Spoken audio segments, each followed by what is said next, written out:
All right, this is in Jawa, and that's my 084. I'm refurbishing and just cleaning it up, changing all the hoses on it, just cleaning her up, crank seals, going all back with OEM. Most of the parts for these saws you can't get aftermarket, but you can get aftermarket crank bearings and crank seals. But I decided, I ain't gonna take a chance because these cylinders are getting hard to find, and this one here is in perfect shape. So I guess what I'm getting at in this video, and I keep focusing on this little bag, and this little bag don't look like much, but it was $103.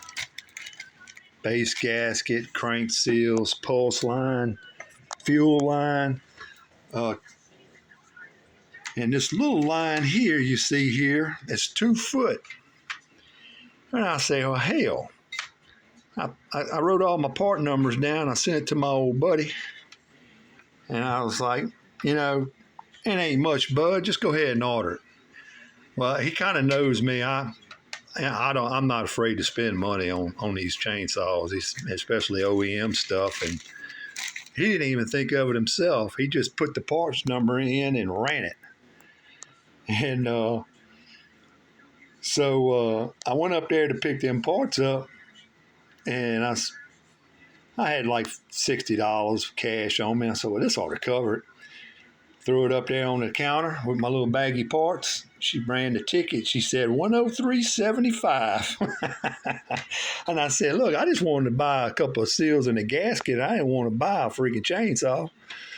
So lo and behold, I'm looking down the list. $8, $4, $10, $12, and then I seen $47. And I looked around, and it was for this little bitty old fuel line. And I said, God damn, this shit must be made out of gold or laced in cocaine. And it's Stihl fuel line. So I said, well, I did tell him to get it. So just kind of warn y'all, if y'all just think these little fuel line don't cost much, just double take on that. But hey, I'm gonna have some good fuel line.